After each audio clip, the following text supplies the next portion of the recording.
মা রান্না শুরু করুক, তোমরা দেখো। ওদার লবণ মাহাই নেব। এখন মাছগুলো উল্টাই দেবো।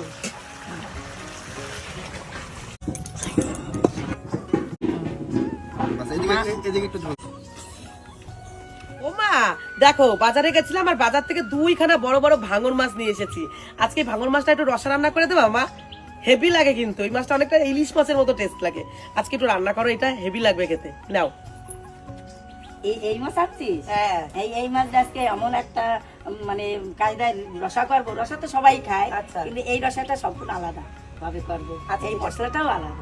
ঠিক আছে, চলো তাহলে, চলো মা রান্না শুরু করুক, তোমরা দেখো। চলো মা। তবে ভাঙর মাছগুলি কাইটে নেবো।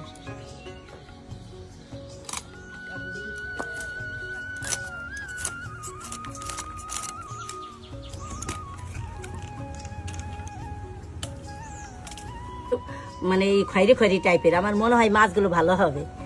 উনান ধরে গেছে, এখন আমি কড়াইটা বসাই দেবো। তেজপাতা ভাজে নেবো, দেখে অল্প করে জিরে দেবো। ভাজা হয়ে গেছে, এখন আমি নামাই নেব। কাঁচা লঙ্কা 3টে তেল দিয়ে ভেজে নেব।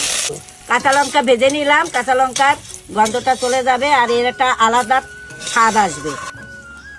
এবার এই তেলের মধ্যে শুকনো লঙ্কাও ভেজে নেব।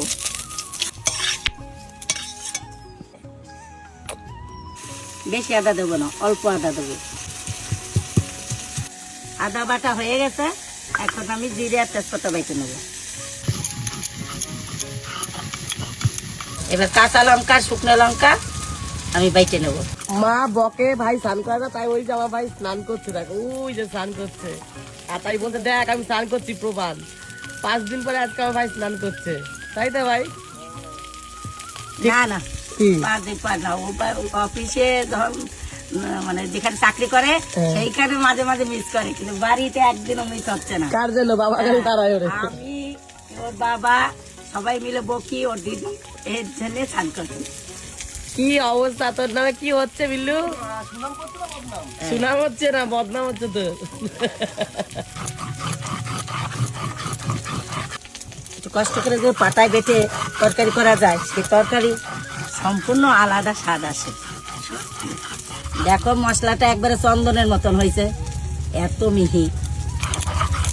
ভালো করে ধুয়ে আনছি, এখন আমি হলুদ আর লবণ মাহাই নেবো। হলুদ দিয়ে দিলাম, লবণ দিয়ে দিলাম।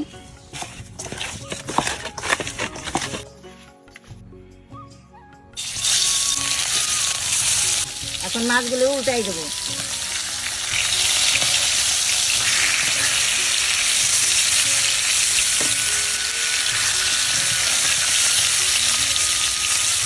মাছ ভাজা হয়ে গেছে, আর নামাই নেব। কড়াইতে তেল দিয়ে দিলাম, তেজপাতা দিয়ে দিলাম, শুকনো লঙ্কাও দিয়ে দিলাম, জিরে দিয়ে দিলাম, কিছু আদা বাটাটা দিয়ে দিলাম। এইবার আমি এখানে লঙ্কা আর জিরে বাটা আছে, এটাও আমি দিয়ে দেবো। এইবার আমি একটু জল দিয়ে দেবো, ওই মশলার মধ্যে দিয়ে ভালো করে কষাবো।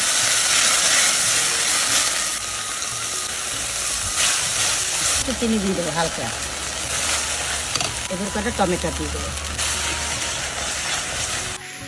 মশলাটা ভালো কষানো হয়ে গেছে, এখন আমি জল দিয়ে দেবো। আমি তরকারি নামানোর সময় এই কাঁচা জিরেটুক দিয়ে নামাবো। এই কাঁচা জিরেটুক আমি বেটে নিই। কাঁচা জিরে দিয়ে নামাবা, এর স্বাদই অন্যরকম। গরম মশলা দিলে তার স্বাদ আলাদা, ভাজা জিরে দিলে তার স্বাদ আলাদা, কাঁচা জিরে দিয়ে তোমরা খেয়ে দেখবা, এর স্বাদ আলাদা। ঠিক আছে, এক এক তরকারি এক এক স্বাদ। এই কাঁচা জিরে দিয়ে রান্না করলে পর তোমার মনে হবে যে আমি এক থালা ভাত মানে খাই না, আমি আজকে খাবো, এরকম মনে হবে। খুব ভালো লাগে, খাই দেখো। এবার আমি মাছ কটা দিয়ে দেবো, ভাজা মাছ কটা।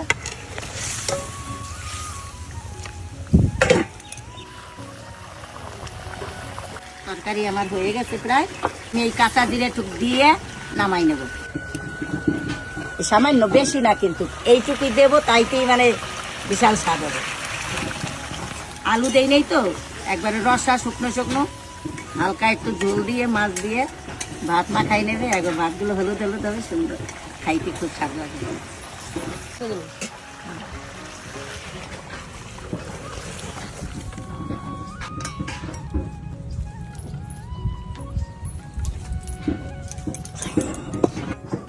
দেখো মানে কোনো আলু ঠালু সবজি টবজি দিই নাই, একবারে শুকনো শুকনো করে আমি মাছের রসা করেছি। মাছের রসা খালি মাছ দিয়ে যদি তোমরা ঝোল রান্না করো, মানে রসা রান্না করো, ঝোল কিন্তু বেশি রাখবে না, তাহলে কিন্তু স্বাদই লাগবে না। তাহলে তো কম ঝোলের তরকারি স্বাদই আলাদা, ঠিক আছে? তাই আমি কম কম ঝোল দিয়ে আমি রান্না করছি, আর লাস্টে কাঁচা জিরে বাটা দিছি।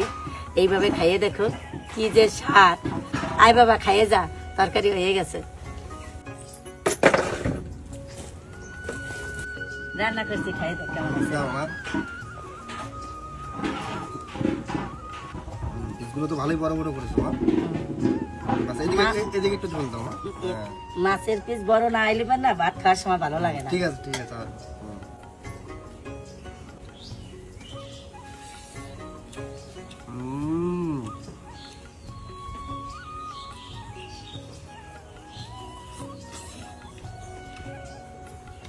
তুই মা দারুণ হয়েছে মা, মনে পড়ে সেই আগে তুমি রান্না করে দিত তো, সে কথা এখন মনে পড়ছে আবার।